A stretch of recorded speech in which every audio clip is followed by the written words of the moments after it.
Hey all, అందరూ ఎలా ఉన్నారు? Welcome to tech mom diaries.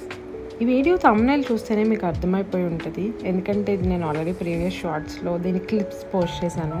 But మళ్ళీ మీతో కూడా కొంచెం ఇంటరాక్ట్ అవ్వచ్చు అనే చిన్న ఉద్దేశంతో ఈ వీడియో పోస్ట్ చేస్తున్నాను. కొన్ని బిజీ లైఫ్లో, బిజీ స్కెడ్యూల్లో మార్నింగ్ కాసేపు దేవుడికి పూజ చేసుకోవడం వల్ల ఆ రోజంతా చాలా డిఫరెంట్గా ఉంటుందని నా ఫీలింగ్. ఒక తెలియని పీస్ఫుల్ ఫీలింగ్ వస్తుంది. నాకేనో మీకు కూడా అలానే ఉంటుందా? కామెంట్స్లో చెప్పండి.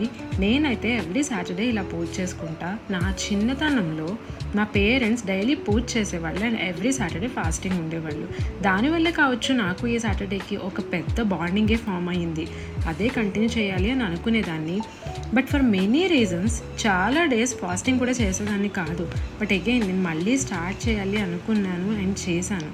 ఇప్పుడు డైలీ మా అత్తయ్య గారు పూజ చేస్తారు, ఇంకా సాటర్డే ఒక్కరోజు మాత్రం నేను చేసుకుంటాను అండ్ ఫాస్టింగ్ కూడా ఉంటున్నాను. మా ఇంట్లో ఆల్మోస్ట్ ఎవ్రీడే పూజ జరుగుతుంది. అది ఒక పాజిటివ్ వైబ్ ఉంటుంది. అదే ఇంటికి చాలా మంచిది అని కూడా అంటారు కదా. ఒక సైంటిఫిక్ రీజన్ కూడా ఉంది అంటారు. అదేంటంటే నువ్వుల నూనెతో దీపం పెట్టడం వల్ల మనం దాని నుండి వచ్చే ఎసెన్స్ వల్ల కూడా పాజిటివిటీ వస్తుంది అని అంటారు. నాకు తెలిసిన లాజిక్ అయితే ఇది. అది కాకుండా మీకు ఏమైనా తెలిసినా నాకు చెప్పండి, తెలుసుకుంటాను. పూజ చేసుకోవడం అంటే దేవుడికి పువ్వులు పెట్టి హారతి ఇచ్చేసి పక్కకు వచ్చేయడం వల్ల యూజ్ ఏముంటుంది చెప్పండి? ఆ డివైన్నెస్ ఫీల్ అవ్వాలి. మనకున్న ప్రాబ్లమ్స్, పాజిటివ్స్, నెగిటివ్స్ అన్నీ మర్చిపోయి కాసేపు అలా కళ్ళు మూసుకొని we have to just feel the God within our selfs. ఏదైనా నేర్చుకోవాలి అంటే దానికోసం స్పెసిఫిక్గా టైం స్పెండ్ చేయాలి, ఆ టైం కోసం మనం వెయిట్ చేయాలి అని కాకుండా మనం ఏదైనా విషయం రోజు చూసినా, రోజు విన్నా మనకు అలవాటు అయిపోవాలి. నా చిన్నతనంలో మా ఫాదర్ పూజ చేసేటప్పుడు లక్ష్మీ స్తోత్రం కానీ, లింగాష్టకం కానీ, హనుమాన్ చాలీసా కానీ, హనుమాన్ దండకం కానీ ఇవన్నీ లౌడ్గా చదివేవాళ్ళు. నేను స్కూల్కి వెళ్ళటానికి రెడీ అవుతూ ఇవన్నీ వింటూ ఉండేదాన్ని. అలా విని వచ్చినవే నాకు ఇవన్నీ. నాలాగా మీలో ఎంతమంది ఉన్నారు?